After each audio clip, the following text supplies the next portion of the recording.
अब किसानों को बुलाकर अपनी धान की पहचान कराने के बाद ही धान खरीदी की जाएगी। धान से संबंधित जानकारी देते हुए कलेक्टर ने कहा कि कई टीमें राज्य शासन की ओर से भेजी गई हैं और ये टीमें लगातार अलग अलग वेयरहाउस में जाकर वहां रुक रही हैं और वहां जो धान इकट्ठा है, जो कि बिना पेमेंट बुकिंग के बगैर उपार्जन केंद्र में इकट्ठा कर लिया गया है, उसकी जांच की जा रही है और जो FQ है उसे किसानों से खरीदेंगे और नॉन FQ है उसे रिजेक्ट करेंगे। इस संबंध में कार्रवाई चल रही है। लगभग 7 से 8 दिनों में कार्रवाई पूरी हो जाएगी। साथ ही उन्होंने कहा कि किसानों के संबंध में बिल्कुल क्लियर है कि वेयरहाउस वालों से बात हो चुकी है। उन किसानों की लिस्ट तैयार की जा चुकी है जिन किसानों का वहां पर धान रखा हुआ है। इसी के साथ ही लिस्ट भोपाल भेजी जा चुकी है जो कि पोर्टल पर अपलोड भी हो चुकी है। हम किसानों को और बुलाकर उनकी धान की पहचान करने के बाद ही अगर धान FQ है तो धान खरीदी जाएगी और नॉन FQ है तो किसान से कहेंगे कि उसे अपग्रेड कर लें।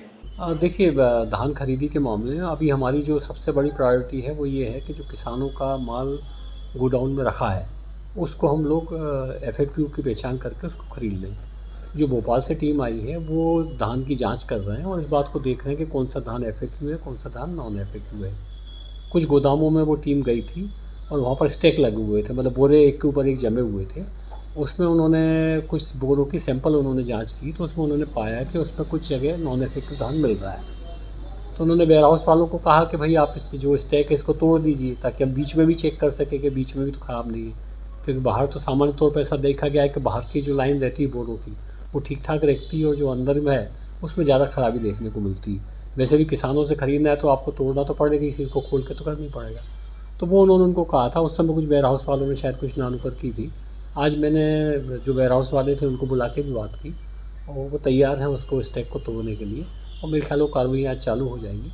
तो वो इसके बाद स्टैक को तोड़ने के बाद वो चेक कर लेंगे, जो FAQ है वो खरीद लेंगे। सर, मुख्यतः उसमें देखा गया है जो 2 केंद्रों में जो निरीक्षण हुआ है उनके पास परमिशन नहीं थी, उसके बाद भी वो किसानों का परमिशन 2 की बात नहीं, परमिशन तो 36 की नहीं थी। 36 गोदामों में ऐसा हुआ था कि जहाँ परमिशन नहीं थी और लोगों ने वहाँ पे धान का संग्रहण कर लिया था। ऐसे कुल मिला के 36 गोदाम थे।